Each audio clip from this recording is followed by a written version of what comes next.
Hello, we have a problem here with transmission. Hello. 1 second. Okay, welcome everybody to Trainlang. Today we are having B1 level with Aline. Aline, how are you? I'm fine. Thank you for having me, Stefan. Aline, what are we going to talk about today in this lesson? Wow, very interesting topic. Something I use a lot, by the way. Facial expression, actions and verbs. Perfect. Yes, and expressions. Yeah. Perfect. So we're going to speak about this because our students, they know the basics. They know that we have a nose, 2 eyes, ears, mouth, hair. But there is more. There's a lot more to this vocabulary, okay? And there are so many verbs that we can only do, these actions we can only do with our face. Yeah. So with this lesson, we want our listeners to know that there is more vocabulary that you can learn, and it's not too complicated. And our faces can express a wide range of emotions and actions, which is fascinating because without that vocabulary, we won't be able to express those feelings and emotions. So it's going to be a very useful lesson today. Mm-hmm. Yes, those, especially I think the most useful are the verbs, the actions, because we can express a lot with these verbs. And if you're doing a speaking exam, okay, using these verbs will help the examiner know your English is good. You have a high level. So let's start with basic vocabulary. And this one is a bit difficult because many of our listeners, they are listening. They are not watching us. So we will try to describe it, maybe give the Spanish and French translation if possible. Okay, and the first one is cheeks. Cheeks. Okay, we have 2 cheeks, one on each side of our face. It's this big area next to our mouths. Okay, cheeks. Some are a little cheeky, so they tienen mucha cara, as Spanish would say. Yes, very good. So if I say Matthew is really cheeky. Yeah, he is. I agree.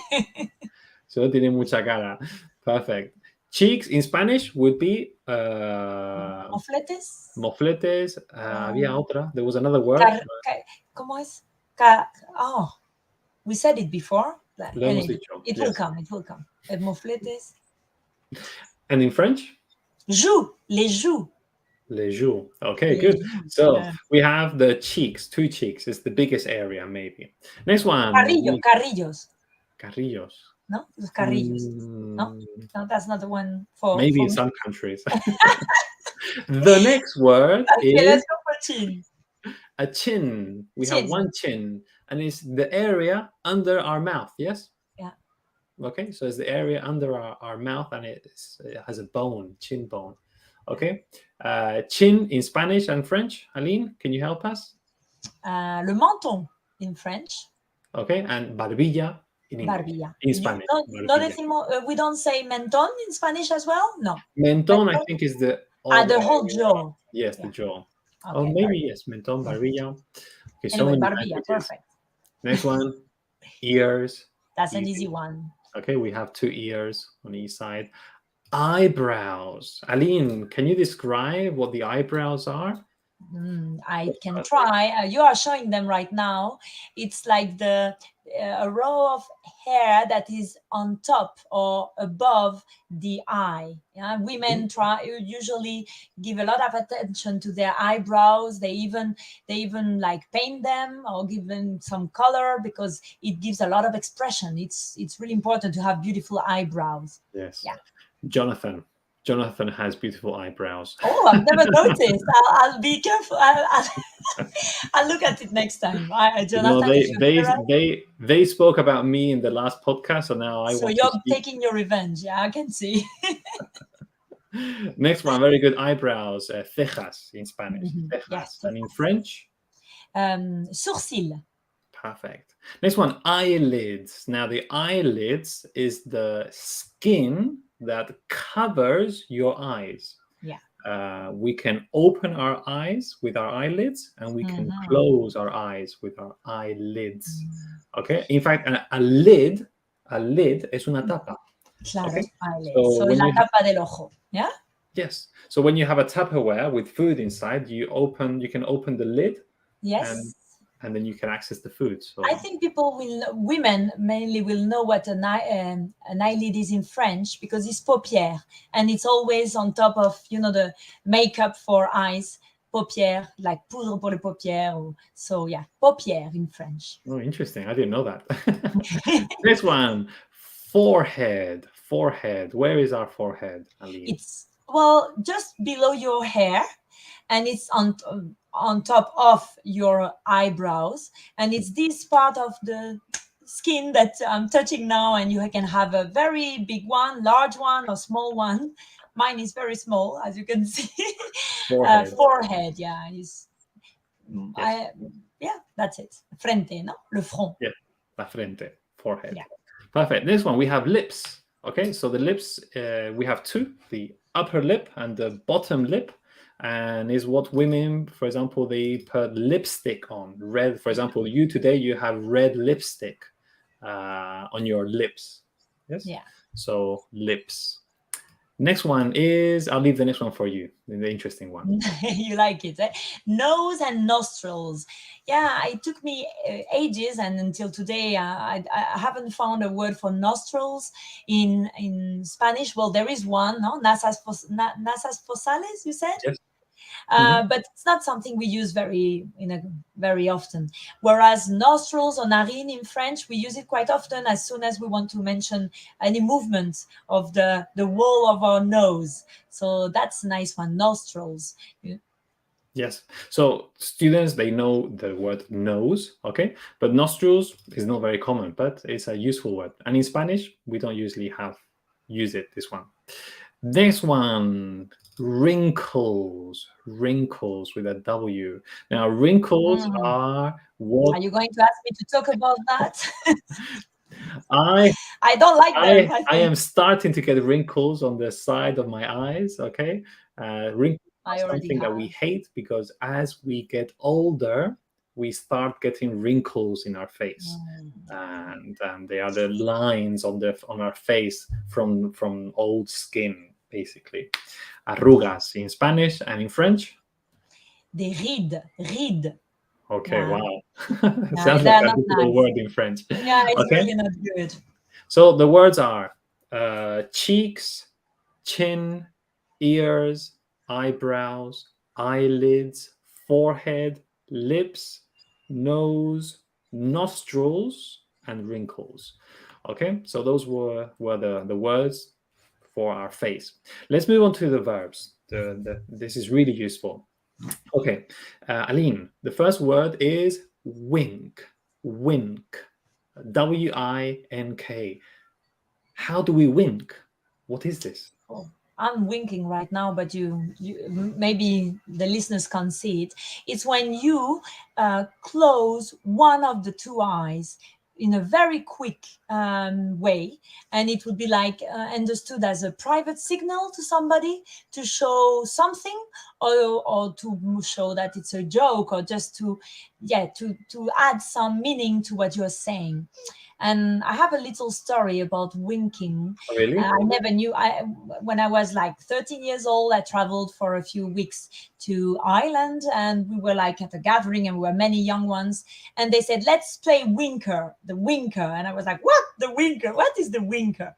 And I will never forget it, because it was that game where you're all around the table, and one has to like kill everybody with a wink. And if you saw somebody winking towards you or to you, then you're dead, and you would kill, like eliminate every player by this winking. So yeah, I think that was a good way for me to remember that weird verb for me. Wink. Okay, so we have wink, we have learned how to wink, and we have learned a game. So it will be a good game to play. It's a good one, yeah. Thank you, Aline. Perfect. So that's wink. And then we have another one, which is blink. Blink. B-L-I-N-K. And it's the same, but with two eyes. Exactly. Okay, we close and open our eyes very fast. Yeah. And in fact, there is a fact, I don't know how many times, but we blink more often than we think. It's true. I'm not sure how many times per minute. I don't know. We should check that. As well, there is a nice expression now, a blink of an eye. A blink of an eyelid, yes. Yeah. Oh, blink of an eyelid. Yes, okay. in the blink of an eyelid means super fast. Exactly. Because we blink really fast. Yeah, so in Spanish would be en un abrir y cerrar de ojos. Yeah? Very good. Well done. Wow. This is going to be a super podcast. Okay. So we have wink, one eye, very fast, with a purpose. Blink, two eyes, maybe to moisture our eyes, or we have something, or we do it all the time. Smell. What is smell, Aline? Well, is to use your nose, the sense you have in your nose, to identify an odor or a smell. Yeah, so that's to smell. But as well, we need to be careful. You can say this food smells good, which in this case is the odor that you It's like. It's the state. Exactly. Thank you. So yes. It can be used either for you to smell it or to give that odor to others. Like, you smell good today, Stefan. Yes, that's true. So smell can be an action verb or a state verb. So yes. I can say, for example, I am smelling the soup. Okay, this is an action that I am doing. And then I can say something like, oh, the soup smells nice. Good. Okay, it would be incorrect to say the soup is smelling nice. No. It's a state. So the soup smells and I am smelling the soup. No, well done. Perfect. The next one is something that Aline does a lot, and it's smile. Smile. Okay, yes, you do smile a lot, and it's good. Okay, in fact, all teachers at Trainlang smile a lot. It's true. That's one of the beauty of Trainlang's staff. They're all very happy in what they're doing. Yeah, so smiling is when you usually, not always, but you show your teeth by an expression of opening your mouth wide and showing that you're happy, you're content, you are joyful. Very good. And Aline, should our students be careful with the verbs smell and smile? Well, they should indeed, because they look alike. Don't you think so? Smell and smile. What would you say is the main difference for them to remember? Do you have any tip to make the difference? Not actually, but so... I think one might be longer than the other one. What would you say? Yes. The pronunciation? Smell shorter? Smile. Yeah, the vowel, the I is a little longer than smell and smile. So it might take a little longer, yes. Maybe for them to differentiate those two sounds. Yeah, so it's the E sound, smell, and then the I space E is an I sound, so I or smile. Okay, and we have another one with an S, starts with an S, and it's sniff. Okay, so sniff is that. Okay, and we usually do that when we maybe have a cold and we don't want to blow our nose yet, and we start to sniff, which is a very annoying sound to me. When I was teaching in China, in winter especially, I had a few students that they were constantly, always sniffing. Yes, and I would tell them, say, just go to the bathroom and blow your nose, because imagine 1 hour and 30 minutes hearing them sniff. It would get on my nerves, Stefan. I think I couldn't concentrate. There is a warning about sniffing.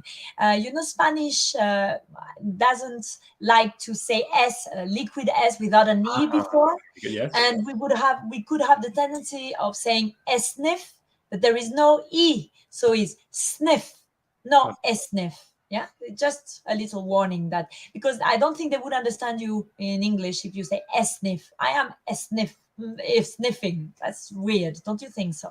That's true. And that reminds us, the same happens with smell. True. Smell and smile and sniff. And Aline, I have a technique to help my students with this. Come on, tell me. I ask them to tell me what's the next number after 5. And they 4? say number 6. Yes, the next one. Sorry, I'm not. And no Spanish students will say S6. True. Because it's difficult. They know it. So they can produce the sound 6. So I make them say the number 6 first. 6, smile. 6, smell, 6, sniff. And it's a good way to recognize those sounds. So they do produce it with number 6. That's a very good one, Stefan. Thank you for the tip. All our listeners, you can try and do the same. Yeah. Next one is listen. Easy, yes? Listen. Well, easy, even though be careful for the readers not to say listen. Okay, that's true. We have an S and a T, and I've heard a few students saying listen because, of course, there is an S and a T, but as you pronounced it, it all becomes a big S. Yes, listen. Listen. And also, usually when we want to say listen and we want to say to what, we need to use the word to. Listen to the teacher, or I am listening to the radio. Okay. You would never say listen me. Never. Never listen me. Okay. Aline, you are a very experienced teacher, I can tell. So it's just that we need to, well, yeah, we have some experiences, and it's nice because then we can make our listeners benefit from this experience. So that's good. Next one is cry. So cry is when we are sad, yes? And tears. Well, what are tears, Aline? Because we cry. Lágrimas. Very good. And in French? Des larmes. Very, very similar. Yes. So we cry when we are sad, yes? Yeah, that's it. And we can cry with a lot of tears or with not too many. Frown. What is frown? I'll leave the difficult one for you. It is, but it's very useful because in reality, English people use it a lot, frown upon.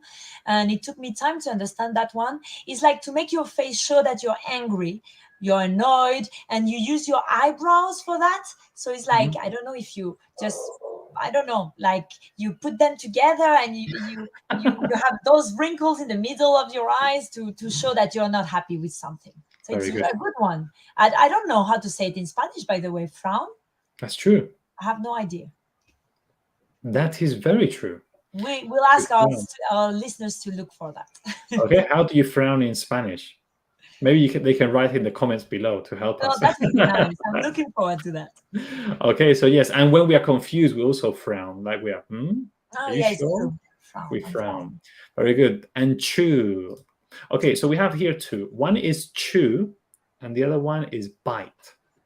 Now, chew is what we do when we have food. We open and close our mouth or the teeth, and we use the teeth to crush the food. That's chew. For example, in fact, we have chewing gum. Chewing gum. Okay, we chew chewing gum. But bite, what's the difference, Aline, between chew and bite? Well, when you bite, is you cut something with your teeth. I think a verb that is very used, or we use it often with dogs or cats. Oh, the dog bit me, or he bites, because that's what people think dogs do, which is not true. I mean, but not bite, always. no, not all of them do that. Yeah, so bite and chew is quite different. Maybe in the quantity of movements, bite is once. And chewing is a repetitive. You bite repeatedly. Yes, maybe bite, we use more the front teeth. Oh. We use the front teeth to bite something, and chew, we use the side teeth also. But yes, you have studied the issue, my dear. Well, when I was wearing braces, I couldn't bite, but I could chew. That's interesting. I would break my braces. And another interesting fact: mosquitoes bite. Okay, so now that it's summer and there are many mosquitoes. We can I have a mosquito bite. I have a mosquito bite, or a mosquito bit me. That's the part. Bite, bit, bitten, irregular. Good one. That's a good one, because in Spanish we say picar, and in French as well. So it's a very good one. We would never say a mosquito me mordió. Yeah. So that's good. That's good. Another anecdote, when I was teaching with little children in summer, I don't know why they had so many mosquito bites. And I would start the lesson asking, okay, who has 5 mosquito bites? And you would see the counting that one boy once came with 20 or 21 mosquito bites. And he was so proud. I have 21 mosquito bites. What's the next one, Aline? Blow your nose. And that's something very interesting because for me it was something quite normal.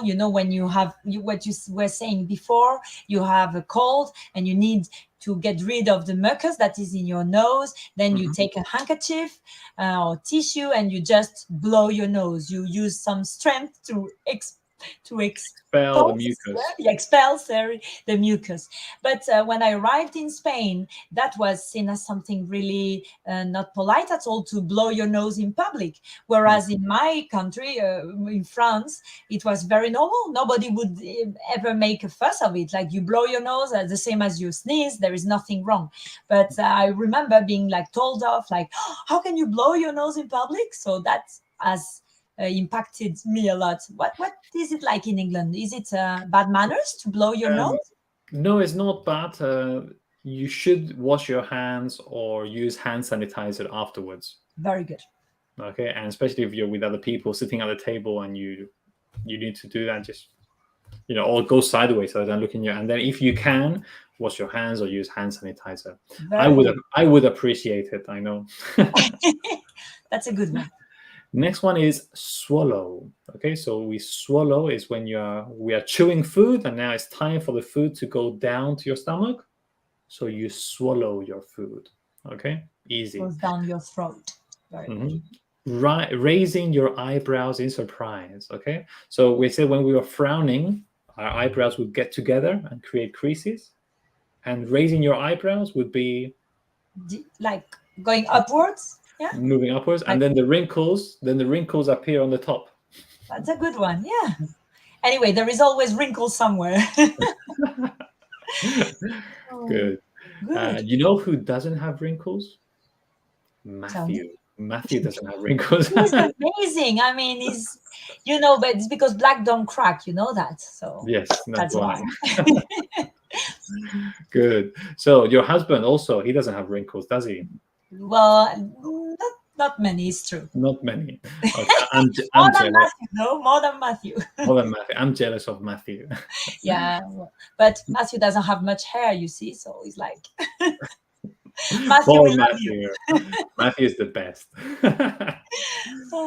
So if I say Matthew is the best, and then what do you do with your head to say? I would nod, which is agree, like using my head to show my agreement, and that would be from top to bottom, like with my neck going back, going towards the yes.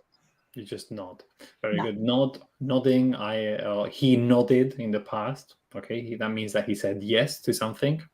Okay, we have more verbs, but we are running out of time, so we'll go through the last few a bit faster. Yes. Taste. Did we do taste? Taste is also it can be a state verb or an action verb. So, for example, remember we were smelling the soup, and then we tasted the soup. And then what can we say as a state verb? The soup. Can you help me out, maybe? This soup smells delicious. Taste delicious. That's it. So something can taste well or it tastes bad. Yeah. Okay, and the last one, whistle. Whistle. What is to whistle? Well, you're not going to make me whistle, are you? Can you whistle? Well, I'm not very good at it. Let me try. Good job.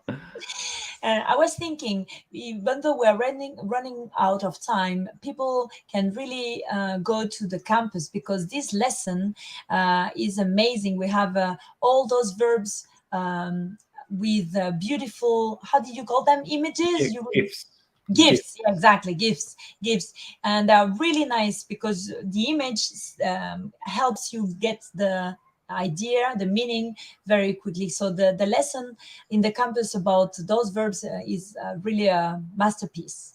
Yes. In fact, there's a few more that we haven't mentioned, and they are there. So, Aline, It's time to say goodbye. What if our students want to go to the campus? Where can they go to?